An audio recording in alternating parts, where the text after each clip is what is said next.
You might not need a mobile carrier by 2020. You'd be hard-pressed to swing a cat and miss a Wi-Fi hotspot these days. Wi-Fi is ubiquitous. No longer the realm of coffee shops and homes, Wi-Fi spans entire neighborhoods. Trains, planes and automobiles are Wi-Fi equipped. Cruise ships have Wi-Fi. Comcast, CMCSA, has even made every customer's router into a public Wi-Fi hotspot.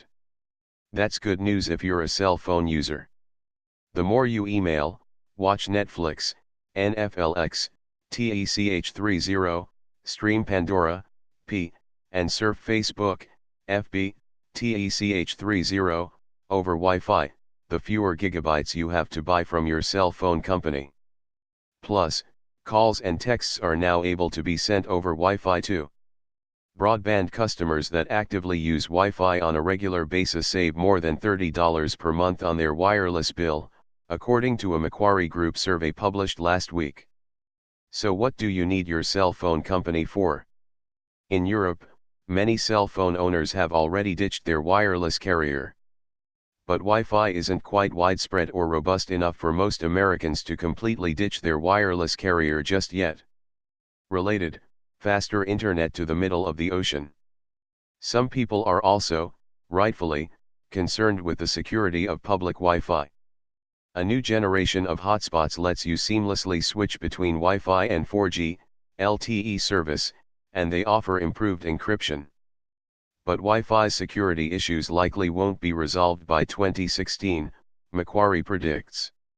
It will be several years before the majority of US consumers even contemplate dropping their LTE vendor in favor of an add-on public Wi-Fi service from their cable company, said Kevin Smithen, analyst at Macquarie. Still, the clock is ticking for Ford Guaranese.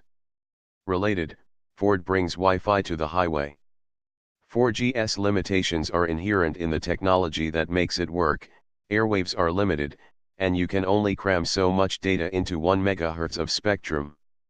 That's why the two biggest carriers AT&T, TECH30, and Verizon, VZ, TECH30 place data caps on their customers. Only about 1/3 of US cable customers have an idea of how much data they're downloading each month on their home Wi-Fi networks, but 2/3 of wireless customers track their usage, according to Macquarie. Cable companies are already working on an alternative. The major broadband providers have banded together, linking up their Wi-Fi networks across the country and even in many countries overseas. The FCC is also making a large, new swath of airwaves available for Wi-Fi, which cable giants are sure to fight for. That's potentially a big threat to the big four US wireless companies. Verizon, for example, could be offloading as much as a quarter of its mobile data traffic onto Wi-Fi networks by 2018, Macquarie predicts, costing the company nearly $1.4 billion a year in lost revenue. Verizon could recoup those lost sales by partnering with cable companies like Comcast.